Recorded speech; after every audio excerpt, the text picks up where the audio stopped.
Chapter 6. Earning Relationship Points. 2. Good job, Javier. My heart was full of gratitude. It was because of the message which appeared in my mind. Javier Mustve explained what had been going on recently in a cool and objective way. Javier, the protagonist in the novel, Iron-Blooded Knight, is a cool-headed fellow all the time. He never panic or waver under any circumstances. And he always tries to be objective in everything. That must have been the case a little while ago. Everything that had happened, including what I had been doing and what I had done, must be been informed calmly to the Baron by him. That's a relief. The Baron didn't think him weird. In fact, it was a bit of a gamble. I was a son who only made a mess every day. Then out of the blue, I showed knowledge I had never learned anywhere before. The Ondol room, which didn't exist in this place, had been made in a large amount. Not only that, I started making money by signing construction contracts with the residents of the fief. This situation was suspicious enough. However, he didn't get suspicious. Of course, he must be pondered about it. However, I guess he felt joyful more than anything else, because originally that's what parents want. His child has changed for the better. Almost every parent in the world would feel joyful first in such a situation. On another hand, it was uncomfortable to take advantage of such human psychology. Still, I couldn't help it right now. For the time being, let's just observe. Right now was the time to choose benefit rather than conscience. It was the time to seek profit through practical means. Otherwise, my poverty-stricken life could occur once again, just like when I was in the Republic of Korea. Filled with determination, Lloyd looked around his surrounding again. A cascade of moonlight was pouring down onto the training ground. Fortunately, I didn't sense another human being around. So I took a deep breath and opened the status window. Waves of information rose before my eyes. Among them, there was a place that caught my eyes. Random summon of phantom species. Invest your RP to summon your phantom species. A powerful and personalized phantom will offer its absolute loyalty to the master, who summoned it and provides a variety of capabilities. One pull equals 50 RP. Do you want to do a random summon? Yes, no. Naturally, the choice was yes. So I nodded, summoning a random phantom species. 50 RP was consumed along with the notice. At the same time, a change occurred on the ground 5 steps ahead. Parts. A pale light was engraved to the ground. The engraved light drew a complex shape which resembles magic circle. The complete magic circle exudes mysterious energy. It's coming out. I've seen this a lot in mobile games, but it felt a little different seeing it in real life. No, it was very different. It just couldn't be compared to 3D effects. There was this feeling that something will really come out from there. As I watched it, my heart was pounding. Finally, something came out. Pajajic, n/o/vel/b/in.c//om. Something sprang out from the ground, accompanied by an intense shockwave. Soon, it flew over to me and fell into my arms. Po Dong. Soft, fluffy hair. A plump butt with short limbs. And yet, it's smaller than half a fist. So this is a hamster. Podong. Why did a hamster emerge from there? Pododong. Podong. Are you the one who came out from there? Podong. The hamster nodded his head as if it was natural. Lloyd stared down at him in a daze. I tried the summon which consumes a whole 50 RP. However, the only thing that came out was a hamster, that no matter how you look at it, it seems like an ordinary pet. But Lloyd didn't panic. Rather, he calmly collected his mind. Phantom species are said to offer a wide range of abilities. First of all, this guy understands what I was saying and answers me. This means he's not an ordinary hamster. That wasn't all. Somehow, I could understand this guy's answer. In conclusion, having a dialogue is possible. I put the hamster on my palm. Face to face, I asked him, "Hey, Podong, do you have any special abilities?" "Pododong? You said you were a phantom." "Podong. So, Why don't you give me some evidence that shows you're a phantom species? Po do dong, po dong. He put his hand into his mouth. Then he pulled something out of his cheek pocket and held it out. It were a small envelope and a crumpled paper slip in the size of a business card. Pepo dong, pepo do dong. Are you giving this to me? Pepo dong dong. Read the note. Pepo dong. I opened the note. There I could see words inscribed on it. Fortunately, the moon was bright, so I could read the contents. Padong's Instruction Manual. Padong is an adorable hamster.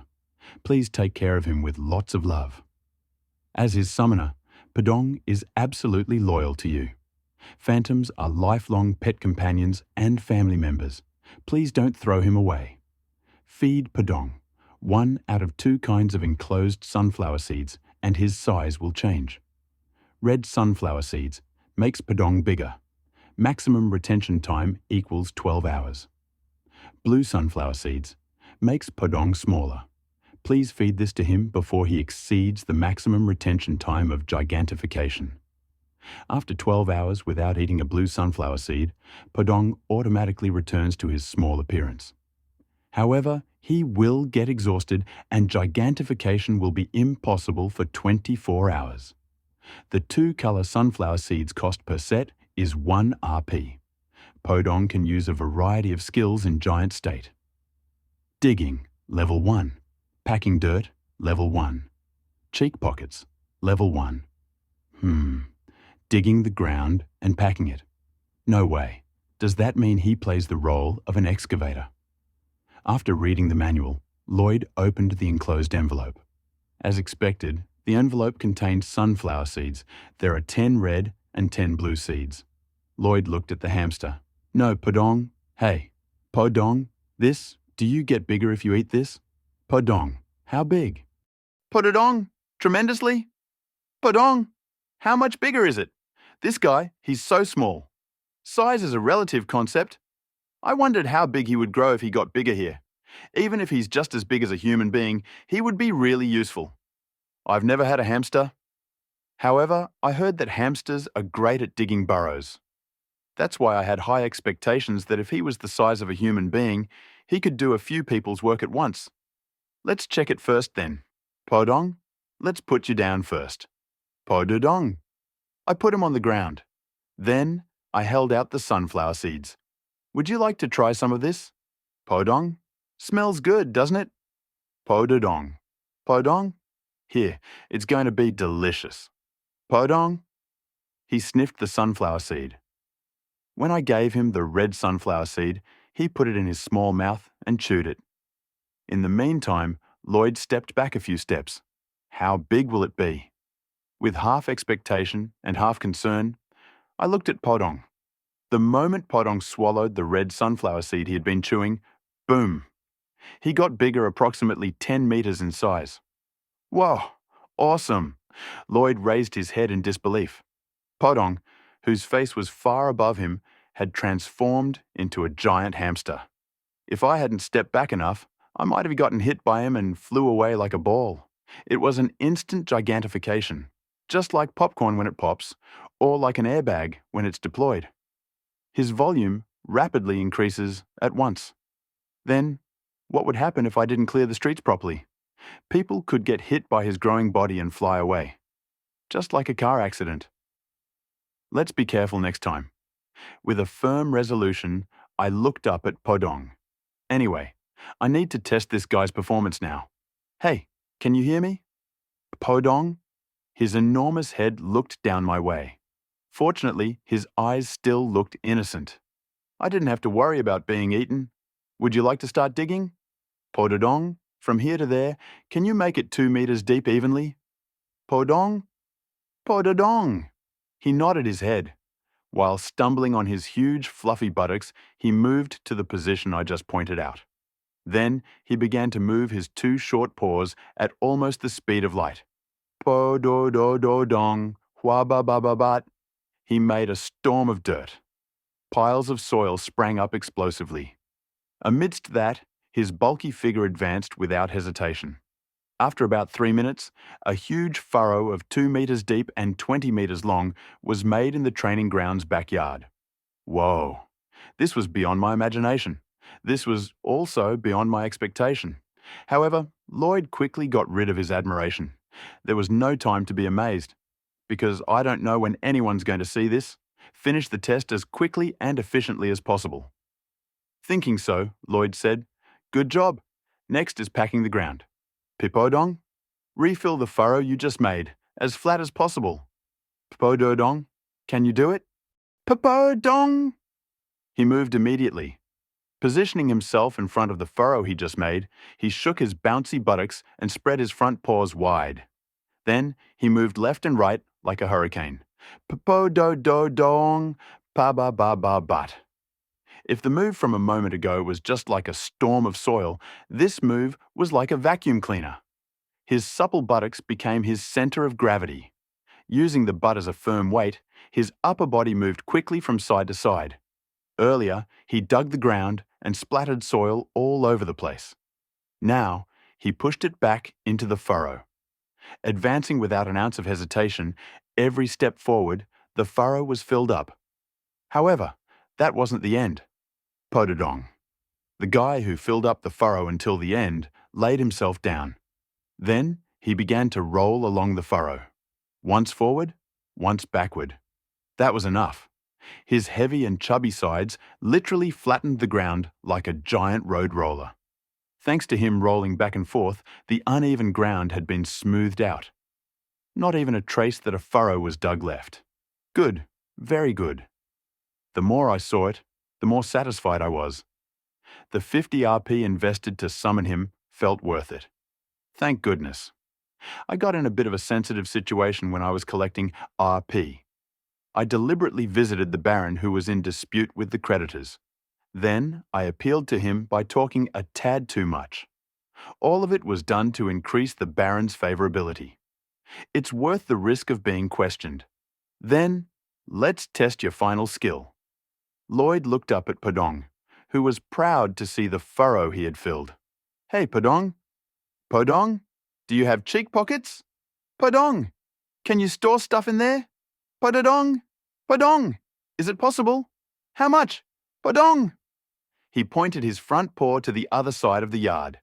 There laid a rock 2 meters in diameter. Lloyd's eyebrows twitched. Really? But that was the truth.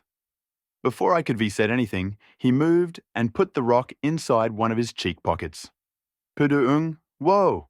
Puduung, Pudung, are you okay? Pudung, Pudung." With a proud face, he nodded. Each time, the swollen cheek pockets which were used to hold a 2-meter-long rock bounced powerfully. He could use it as a weapon. He's totally a tank. Yes, a tank. Literally 10 meters in size. Seeing this big guy in front of me, I wondered if this was what looking at dinosaurs felt like. The elephant I saw at the zoo once before felt like a local puppy compared to Podong. Now then, put that rock back in its place. Pudung Tui. Well done. Now, would you like to try this? Pudong. I put a blue sunflower seed into his mouth. In no time, he swallowed the seed and became smaller. Hug. I took the little one into my arms. He felt sleepy, so he came into my inside pocket. Feeling that little touch and warmth, Lloyd thought, "Success. This is a jackpot." I recapped Podong's images that I just saw inside my mind. To be honest, the result was beyond expectations.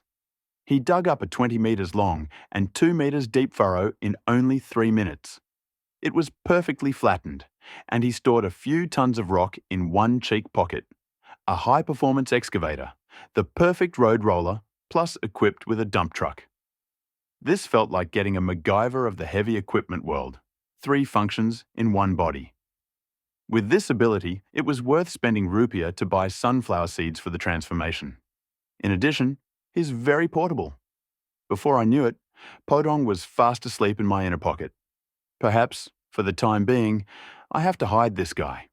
I'll have to carry a summoning book around with me in case people see him in public. That much bait should be sprinkled. That way, People of the barony will not get suspicious when I suddenly summoned a giant hamster one day. Rather, they will shout, "Our young master is the best." So he left the training ground with Podong inside his pocket. Back in the bedroom, I thought about the next step. Finally, I have a heavy construction equipment to use. Then, the next step will be a full-scale construction. The pre-sale of Ondol Room during the day was successful. It's best to strike while the iron's hot. Going with the momentum, I was going to start a construction industry. I need a professional construction team to do that. Engineers and elite workers who could move in perfect order in the field, and talents who will lead them. Of course, I had thought about the forming of the construction team in advance. Crack, crack. The fire in the bedroom's fireplace burned all night long. In front of it, Lloyd held up a paper and a pen.